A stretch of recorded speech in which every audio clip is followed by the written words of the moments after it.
BBA, BCA, BCom computer కోర్సులో 100% placement లభించే ఏకైక డిగ్రీ కాలేజ్ కూకట్పల్లిలోని ఐక్రియేట్ డిగ్రీ కాలేజ్. ప్రజలు శిక్షించిన బీఆర్ఎస్ నేతలు మారటం లేదని తెలంగాణ ముఖ్యమంత్రి రేవంత్ రెడ్డి అన్నారు. అసెంబ్లీలో సీఎం గత ప్రభుత్వంపై విమర్శలు గుప్పించారు. దేవుడు మీకు మంచి బుద్ధి ప్రసాదించుగాక అని మాత్రమే ప్రార్థించగలమన్నారు.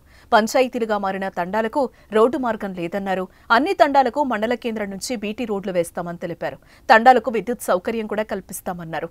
గత బీఆర్ఎస్ ప్రభుత్వం 7 లక్షల ఇళ్లకు తాగునీరు ఇవ్వలేదని ఆరోపించారు. తండాలకు 100% రోడ్లు వేయాలని నిర్ణయించామన్నారు. తండాలు గూడాల్లో అభివృద్ధి జరిగితేనే అసలైన అభివృద్ధి అన్నారు. ప్రజలు శిక్షించిన బీఆర్ఎస్ నేతలు మారలేదని విమర్శించారు.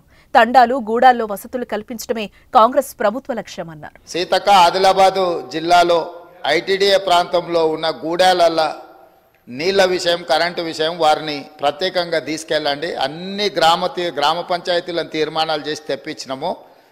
7 లక్షల ఆవాసాలకి ఇంతవరకు మీరు నీళ్ళు ఇవ్వలేదు. ఇప్పటికే ప్రాథమికంగా మాకు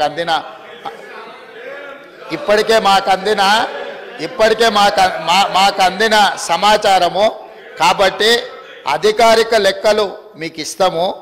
ఎందుకంటే మీరు తప్పులు చేసి ఆ చేసిన తప్పులను ప్రజలు గుర్తించి ప్రజల్ని మిమ్మల్ని శిక్షించినా కూడా మీరు మారడం లేదు. సో ఆ దేవుడు మీకు ఒక మంచి ఆలోచనను కలిగించాలని మేము కోరగలం, ప్రార్థన చేయగలం. ఈ పక్క నుంచి ఇంకా మేము చేయగలిగింది ఏముంది అధ్యక్ష?